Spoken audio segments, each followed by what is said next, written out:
और यही तालिबानी, इनको ये कहते हैं ये हक के, अरे ये आतंकवादी हैं, ये मानवता के खिलाफ वो बम हैं जिनको ये न तो यहाँ पे उनका हश्र है न वहाँ पर उनका हश्र है। कहते हैं अल्लाह की शरण में ये जाएंगे। मैं कहता हूँ अल्लाह का सही मायने में अर्थ समझ के तो तुम मुझे बताओ, अल्लाह कहते किसको हैं? अल्लाह के तो उसमें रहमत है, इनके नज़रों में कहीं रहमत दिखती है? ये तालिबानी जो बांग्लादेश में या जो आपके यहाँ पर कर रही है, कि इसका नाम लीजिए अफगानिस्तान में, तो ये कहाँ से दिखता है कि ये अपनी लड़ाई, हक की लड़ाई लड़ रहे हैं? शरीयत जब लगेगी तब लगेगी। ये अभी जा करके तब वहाँ पर अफगानिस्तान में रह के दिखाएं मुझे, अभी जा, उनकी तारीफ कर रहे हैं ना, अभी जा करके उन्हीं के बीच रह करके दिखाएं और वापस आके हिंदुस्तान में बताएं आकर के कि इनके साथ क्या सलूक किया जाता है। इनको पता नहीं है कि शरीयत क्या होती है, इनको पता नहीं है कि वो तालिबानी क्या कर रहे हैं। सही मायनों में पता नहीं, ये बौखलाए हुए हैं। 2022 का चुनाव नज़दीक है, कुछ भी बोलने के लिए तैयार हैं, कुछ भी कहने के लिए तैयार हैं। इनको वोट चाहिए। अखिलेश यादव जवाब दे देंगे। अखिलेश यादव के पास जवाब तो बढ़िया सा है, वो ये कह देंगे कि ये अपने हक की लड़ाई लड़ रहे हैं। मुसलमान मेरा भाई, आपने पिछले स्टेटमेंट देखा होगा, जो हिंदुस्तान में इतने बड़े राज्य का मुख्यमंत्री हो, जनता ने मुख्यमंत्री बनाया हो, उस मुख्यमंत्री का बयान अगर यह आता है कि मुस्लिम बेटियां ही मेरी बेटियां हैं, उन्होंने एक बयान दिया है, पेपर में है, दुनिया देख रही है, कि मुस्लिम बेटियां ही मेरी बेटियां हैं। और एक बयान दिया था कि अयोध्या के कार्य सेवकों पर मैंने गोली चलवाई, अगर मैं गोली न चलवाता तो मेरा मुसलमान हमसे नाराज हो जाता। ये उनका बयान है, हमने बनाया नहीं है। आप समाजवादी पार्टी के एमपी यानी कि शफीकुर रहमान कह रहे हैं कि तालिबान जिस तरीके से, आपको भी पता है कि किस तरीके से क्रूरता दिखा रहा है और अफगानिस्तान के ऊपर कब्जा तो कर ही लिया है, वहाँ के लोगों को भी मारा पीटा जा रहा है। और इन्हीं सारी चीज़ों को देखने के बाद ये समाजवादी पार्टी के एमपी शफीकुर रहमान कह रहे हैं कि वो फ्रीडम फाइटर्स हैं, अपनी आज़ादी की लड़ाई लड़ रहे हैं। कौन सी आज़ादी की लड़ाई? मैडम, इन लोगों को देश हित, देश सेवा और देश प्रेम के बारे में पता ही नहीं है। मैं आपको बता देना चाहता हूँ, जो तालिबान आज कर रहा है, ये अपनी बहन बेटियों को वहाँ पर भेज के देखें। अगर इतना अच्छा लग रहा है ना, अगर वो लोग, ये तालिबान अगर अपनी आज़ादी की लड़ाई लड़ रहा है ना, इनको लग रहा है ये आज़ादी के ये शेर हैं, आज़ादी के वीर हैं, अगर ये वीर समझते हैं तो अपनी बहन बेटियों को भेजें वहाँ पर अफगानिस्तान में, और उनके साथ में ये खुद जाएँ वहाँ पर और देखें इनके साथ क्या होता है। वहाँ पर इनके कपड़े नोच के वहाँ से रपटा दिया जाएगा। ये हिंदुस्तान का खाते हैं और तालिबान की बजाते हैं। इनको आप क्या कहोगे? ये वो लोग हैं जिनको अपनी शरीयत का भी अनुभव नहीं है, अपने कुरान का भी सही माने में अनुभव नहीं है। ये लोग कुरान के बारे में अगर सही पढ़ लेते ना, चंद आयतें पढ़ लेते ना कुरान की, तो ये अच्छे मायने में मानव बन जाते। पहली बात तो इनको एमपी बना दिया जनता ने, ये जो जनता की भूल रही। दूसरी चीज़, एमपी बनने के बाद है ऐसा गैर जिम्मेदार ना, आप ऐसा गैर जिम्मेदारी की बात करोगे देश में, हिंदुस्तान में रह करके आप शरिया की बात करोगे, हिंदुस्तान में रह करके आप बात करोगे कि कुरान के शरीयत के हिसाब से भारत चले। और तो और छोड़िए, अभी एक वीडियो मैंने देखा था, वो वीडियो सच है, वायरल वीडियो है अफगानिस्तान का। उस वीडियो में अफगानिस्तान के लाखों मुसलमान, हिंदू की बात मैं नहीं करता हूँ, ये क्या बात करेगा, ये अपने धर्म के लिए नहीं बात कर सकता है, ये हिंदू की क्या बात करेगा? ये वहाँ जाके इनको नहीं दिखता है, ये जो सांसद इनको नहीं दिखता है वहाँ पर जिस तरीके से मुसलमान, हज़ारों की तादाद में मुसलमान अपनी जान बचा के भाग रहे हैं, पीछे से गोलियां और पीछे से तालिबानी लोग जिस तरीके से अटैक कर रहे हैं, जिस तरीके से उनकी माँ बहन के साथ छेड़छाड़ कर रहे हैं, जिस तरीके से उनकी माँ बहन को, बेटियों को उठाकर उनका चीरहरण कर रहे हैं, इनको नहीं दिखता है। ये किस मानसिकता में ये मैं तो इनको कहना चाहूँगा कि ये लोग गंदी मानसिकता के लोग हैं, विक्षिप्त सोच है इनकी, ये किसी एक पागल से कम नहीं है, कुछ भी बोल रहे हैं। इनको ये नहीं तमीज़ है कि मेरे भाइयों के साथ, वो भी मनुष्य हैं, मुसलमान है, मैं कहता हूँ मुसलमान भी है, वो मेरा भाई है, मैं कहता हूँ मुसलमान है पर वो इंसान है। अरे अपने भाइयों, अपने मजहब, अगर मजहब मानते हो तुम, जहाँ शरिया की बात करते हो तो इसका मतलब तुम मजहब मानते हो, तुम अपने मजहब के बारे में बात करते हो, अच्छी बात है, बात करिए, लेकिन तुम कहाँ अपने मजहब के बारे में भी बात कर पा रहे हो? देख लीजिए अफगानिस्तान में इन्हीं के मजहब के लोग, मुसलमान लोगों का कत्लेआम हो रहा है, बहन बेटियों के संग दुर्व्यवचार हो रहा है, उनके संग बलात्कार हो रहा है, घर से उठा करके उनको ले जाते हैं। और यही तालिबानी, इनको ये कहते हैं ये हक के, अरे ये आतंकवादी हैं, ये मानवता के खिलाफ वो बम हैं जिनको ये न तो यहाँ पे उनका हश्र है न वहाँ पर उनका हश्र है। कहते हैं अल्लाह की शरण में ये जाएंगे। मैं कहता हूँ अल्लाह का सही मायने में अर्थ समझ के तो तुम मुझे बताओ, अल्लाह कहते किसको हैं? अल्लाह के तो उसमें रहमत है, इनके नज़रों में कहीं रहमत दिखती है? ये तालिबानी जो बांग्लादेश में या जो जो आपके यहाँ पर कर रही है, कि इसका नाम लीजिए अफगानिस्तान में, तो ये कहाँ से दिखता है कि ये अपनी लड़ाई, हक की लड़ाई लड़ रहे हैं? हक की लड़ाई मेरे देश में लोगों ने लड़ा था।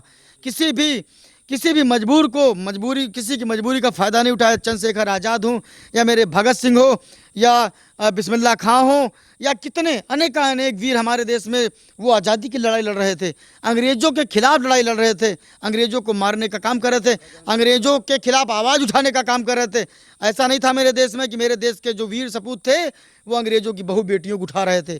कहीं पर नहीं देखा गया होगा आपने, अगर आप हिस्ट्री देखिए तो कहीं पर ऐसा नहीं दिया गया होगा कि मुझे बदला लेना है, मुझे अंग्रेज़ों को भगाना। लेकिन उनकी जिस तरीके के बयान समाजवादी पार्टी के एमपी दे रहे हैं, शफीकुर रहमान, तालिबान के, जो उन लोगों को कह रहे हैं कि ये अपनी आज़ादी की लड़ाई लड़ रहे हैं, ये हम इंडिया के लिए फ्रीडम फाइटिंग की लड़ाई लड़ रहे हैं, इस तरीके की जो बयानबाजी की जा रही है, इस पर अखिलेश यादव से जवाब मांगा जाए तो क्या जवाब देंगे वो? अखिलेश यादव जवाब दे देंगे।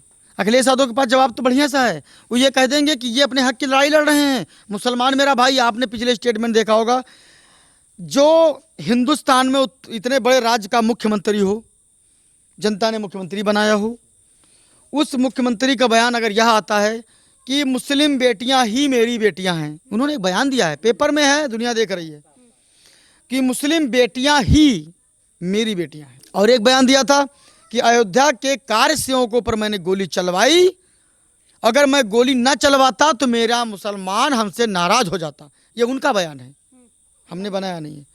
आप यहाँ पर आप देख लीजिए कि क्या यह देश जोड़ने का काम कर रहे हैं? क्या ये हिंदू मुस्लिम एक करने का काम कर रहे हैं? आप इसी विपक्ष में आ जाइए। भारतीय जनता पार्टी के योगी सरकार है। योगी सरकार और मोदी सरकार में एक भी, मैं चैलेंज देता हूं, इतना सा किसान का बेटा हूं, मैं चैलेंज देता हूं उनको, मुझे अनुभव नहीं है, लेकिन मैं कहता हूं इन बड़े नेताओं से कि एक भी ऐसी योजना लाके मुझे दिखा दे मैदान में जो सिर्फ किसी व्यक्ति विशेष के लिए हो, सिर्फ किसी जात विशेष के लिए हो। आज तालिबान के जो लोग हैं, जो जिस तरीके से क्रूरता कर रहे हैं, आज समाजवादी पार्टी के नेता ये कह रहे हैं कि वो अपनी आज़ादी की लड़ाई लड़ रहे हैं, जबकि हकीकत पूरी दुनिया को पता है और सभी जान रहे हैं कि किस तरीके से अफगानिस्तान में चीज़ें की जा रही हैं। इससे पहले भी ये कहा था, और कुछ भी जो कम्युनिस्ट वगैरह हैं, जो लिबरल्स हैं, जो लेफ्ट वाले लोग हैं, कुछ लोगों की तरफ से ये भी कहा गया है कि तालिबान और आरएसएस, तालिबान की तुलना कर दी थी आरएसएस से, और आज वो उसी तालिबान का सपोर्ट कर रहे हैं। मैडम, आरएसएस की तुलना तो कोई ना ही करे। आरएसएस में सिखाया जाता है कि मानव धर्म कैसे पाल के चला जाए। आप उसी के बाद में इनकी बात करें कि ये वो अपनी आत्म उसके रक्षा कर रहे हैं, वो अपने शरीयत के बारे में सोच रहे हैं, वो अपनी आज़ादी की लड़ाई लड़ रहे हैं, यही तो बोल रहे हैं ये लोग।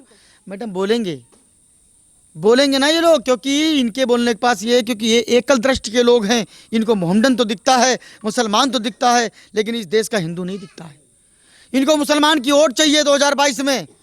आप ये क्यों भूल रही हो? 6 महीना चुनाव के बच्चे हुए, इनको 2022 में वोट चाहिए। अगर इस वोट, मुसलमान की वोट पाने के लिए अगर 1,00,000-2 लाख करने पर जाएं तो ये नेता देर नहीं करेंगे, 1,00,000-2 लाख हिंदू भाइयों को देंगे खाली मुसलमानों की वोट लेने के लिए। ये राजनीति करना चाहते हैं। ये बातें भी सामने आ रही हैं कि आज शफीकुर रहमान तालिबान का सपोर्ट कर रहे हैं, तालिबान के लिए इस तरीके की बातें कर रहे हैं कि आज़ादी की लड़ाई लड़ रहे हैं। कल समाजवादी पार्टी के ही नेता एसटी हसन को राष्ट्रगान गाना नहीं आ रहा था, वो अपमान कर रहे थे, वो भी 15 अगस्त वाले दिन इस तरीके से हरकतें सामने आ रही थी। चल क्या रहा है आखिर? चल ये रहा है, कुल मिला के अपनी इज्जत बचाने में सब लगे हुए हैं। अब तो मैं ये कहना चाहता हूँ कि बहुत सारा मुसलमान भाई भी हमारे भारतीय जनता पार्टी सरकार के साथ में जुड़ना चाहता है, जुड़ा हुआ है। कितनी माएँ बहनें जिनको ये 3 तलाक और ऐसे मुद्दों से उन्होंने हटाने का काम किया, उनको बचाने का काम किया, उनकी रक्षा का, उनकी आबरू की रक्षा करने का काम किया। 3 तलाक बार बोलो और उनको घर से निकाल दिया जाता था। वो दिन भूल गए मोदी जी ने, योगी जी ने इस कानून को खत्म किया और मुसलमान बहन बेटियों को आज़ादी दिलाई। एक और आज़ादी की लड़ाई हमारे भारतीय जनता पार्टी की सरकार ने लड़ी। की बात तालिबान की तरफ से भी कही गई। तालिबान की उन्होंने कहा कि अब हमने अफगानिस्तान पे कब्जा कर लिया है और हम यहाँ पर हम जल्दी ही शरिया कानून लागू करेंगे, और शरिया को लेकर उन्होंने ये भी कहा कि पूरे दुनिया में जल्दी ही शरिया का राज होगा। और जिस तरीके से हमारे यहाँ के कुछ लोग हैं जो ये कह रहे हैं कि शरिया काफ़ी अच्छा है या फिर तालिबान का सपोर्ट कर रहे हैं, क्या अगर वो शरिया में रह पाएंगे? अगर उन्हें शरिया लागू करने वाली वो में भेज दिया जाए तो रह पाएंगे? मैडम, एक बात मैं बताऊं, वो जब लगेगा शरिया तब तो ठीक बात है। शरीयत जब लगेगी तब लगेगी। ये अभी जा करके तब वहाँ पर अफगानिस्तान में रह के दिखाए मुझे। अभी जा उनकी तारीफ कर रहे हैं ना, अभी जा करके उन्हीं के बीच रह करके दिखाएं और वापस आके हिंदुस्तान में बताएं आकर के कि इनके साथ क्या सलूक किया जाता है। इनको पता नहीं है कि शरीयत क्या होती है, इनको पता नहीं है कि वो तालिबानी क्या कर रहे हैं। सही मायनों में पता नहीं, ये बौखलाए हुए हैं। 2022 का चुनाव नज़दीक है, कुछ भी बोलने के लिए तैयार हैं, कुछ भी कहने के लिए तैयार हैं। इनको वोट चाहिए। यहाँ भारतीय जनता पार्टी की सरकार है, समझदारों की सरकार है, वो वोट की राजनीति नहीं करती है, जनता की सेवा कर रही है, जनता के हित के कार्य कर रही है।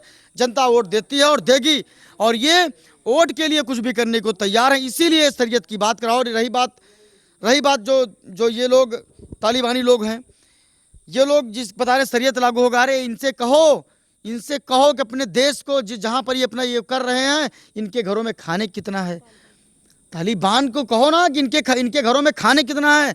यहाँ पे पिछवाड़े पे लात मार के निकाल दिया जाएगा। हमारे देश में इतने पागल हैं, पागलों की संख्या, जो बेचारे दिमाग से विक्षिप्त लोग हैं, इतने ज़्यादा हैं कि अगर उनको कह दिया जाए कि ज़रा इनको मारो, देश को हमारे खोखला करने आ रहे हैं, देश को बर्बाद करने आ रहे हैं ना, हमारे देश के जो पागल बेचारे हैं ना, उनमें इतना जुनून है देश के प्रति, वो उनको पिछवाड़े पे लात मार के इनको भगाने का काम। तो आपने तालिबान के लिए कह दिया कि अगर तालिबान हमारे देश के साथ ऐसा कुछ करने की कोशिश करता है तो उसको लात मार के निकाल दिया जाएगा। उनके लिए क्या कहेंगे जो देश में रहते हुए तालिबान का सपोर्ट करते हैं और वो भी चाहते हैं कि भारत में शरीयत लागू हो? क्योंकि काफ़ी सारे नेता हैं, अभी एसटी हसन का ही बयान था कुछ दिन पहले, उन्होंने कहा था कि भारत का जो कानून है वो शरीयत के हिसाब से नहीं चलता, इसीलिए कोरोना आया है।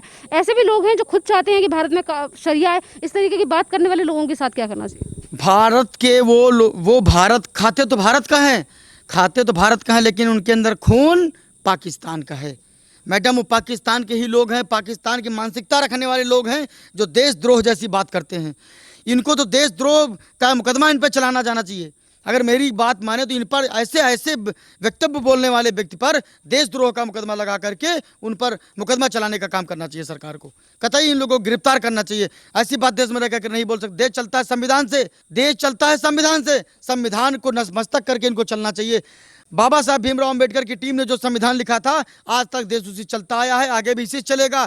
अगर इसको तोड़ने का काम करेगी तो जनता मुंह तोड़ जवाब इनको 2022 में देने वाली है, और इनको क्षेत्र से भगाने का काम जनता करेगी। इसका जवाब तो जनता देगी। अभी ये जनता के बीच जाने वाले हैं, ये ऐसे बयानबाजी कर करके अभी जनता के बीच जाने वाले हैं। मैडम, वो समय आने वाला है जब जनता के बीच जाएंगे। जैसे देखा होगा आपने कि जनता के बीच से जूते उखड़ करके पड़ते, ये वही नेता है जो जूते खाने का काम भी करेंगे।